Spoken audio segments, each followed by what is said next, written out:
Olá, tudo bem? Seja bem-vindo a mais uma playlist de uma disciplina do nosso curso. Então, hoje a gente vai ver a disciplina de Comércio Exterior. Então, meu nome, professor Irã Ribeiro, vou conduzir essa playlist com vocês sobre esse importante assunto no desenvolvimento da economia nacional, certo? Então, sejam bem-vindos, venha comigo, é um prazer ter você aqui. Então, a nossa playlist está dividida em 4 unidades. Então, a nossa unidade 1, nós veremos os órgãos e a política de comércio internacional, a formação e o papel dos blocos econômicos, a política contábil e monetária no comércio exterior e os termos do comércio internacional, os Incoterms.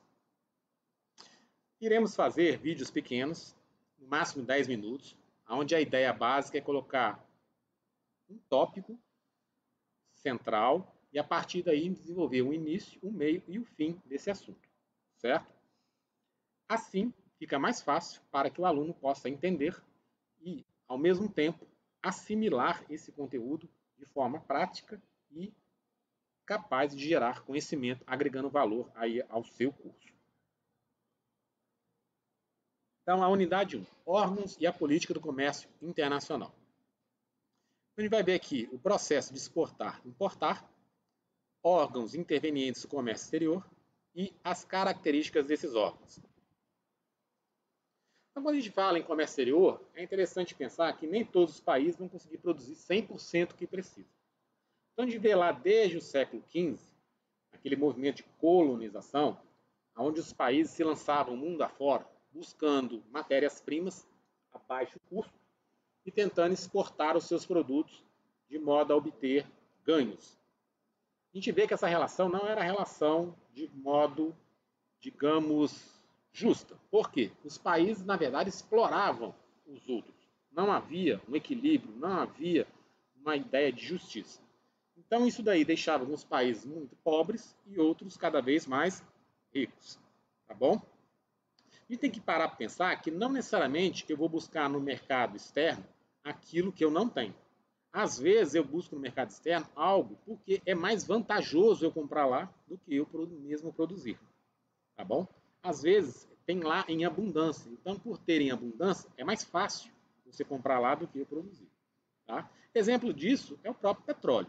A gente sabe notadamente que o Oriente Médio é rico em petróleo. Então, você às vezes comprar um petróleo lá no Oriente Médio seja mais barato que você extrair petróleo. Tá? Então, a gente vê que comércio internacional tem basicamente também essa característica. Às vezes, no exterior é mais barato, é mais simples eu obter uma determinada mercadoria. Lógico, num primeiro momento, igual eu coloquei aqui no século XV, essa ideia era mais por uma espécie de exploração, num processo de colonização, ou até mesmo no imperialismo. Os países não necessariamente são subordinados uns aos outros no imperialismo, mas o país impõe a sua vontade pela força do capital, pela força da sua tecnologia, pela força até mesmo do seu poder bélico, certo? Então, com o término da Segunda Guerra Mundial, as relações comerciais entre os países entraram em um novo ciclo, onde a presença bélica deixa de ser o principal argumento e entra em cena as negociações. Entram em cena as negociações. Porém, a gente vê que, com o término da Segunda Guerra Mundial, o que aconteceu?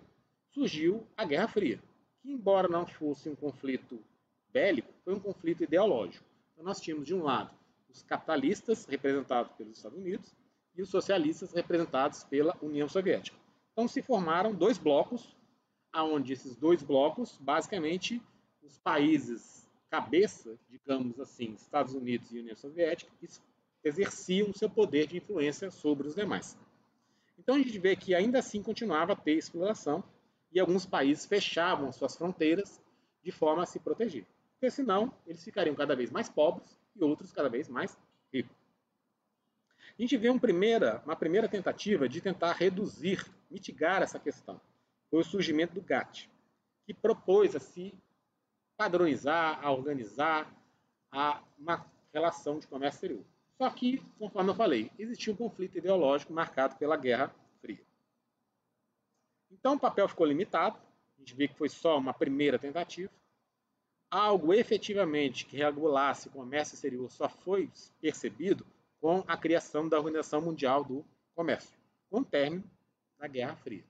A Guerra Fria basicamente acabou com a extinção da União Soviética e agora os países começaram a ter mais liberdade para poder fazer suas transações comerciais mundo afora. A gente vê que a OMC é um órgão que procura dar uma justiça às relações entre os países, nas suas relações comerciais. Só que, lógico, toda relação comercial, toda relação contratual, sempre vai ter algum tipo de controvérsia. E essas controvérsias são resolvidas no âmbito da OMC por meio do que é designado como painel. Então, esse painel é aonde os países expõem as suas atitudes, as suas opiniões acerca de um determinado problema, e por fim a OMC procura dar uma certa solução para essa questão. Porque a gente sabe que relação comercial sempre vai ter uma dificuldade, às vezes, no entendimento das partes. Então a importância do comércio exterior pode ser percebida por meio de alguns aspectos. Eu vou citar alguns, existem vários, tá? Então fica aí na sua criatividade procurar formular outros aspectos importantes. Então a gente vê aqui, de cara, novos mercados consumidores. Afinal de contas, é um outro país, é um outro mercado. Novas oportunidades para os nossos empresários.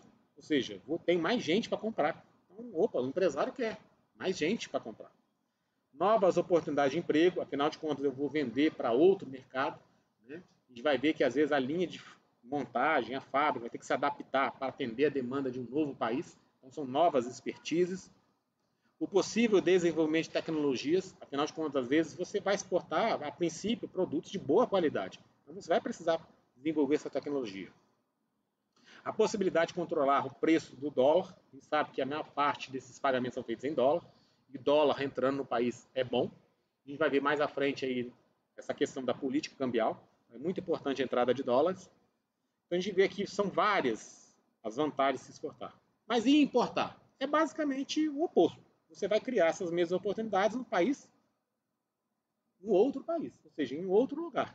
Tá? Então a gente vê aqui o que é bom para a exportação já não é bom para a importação. Ok? Então, muito obrigado. Continuo a convidá-los a assistir às nossas aulas. Qualquer dúvida, lá nos comentários. Muito obrigado.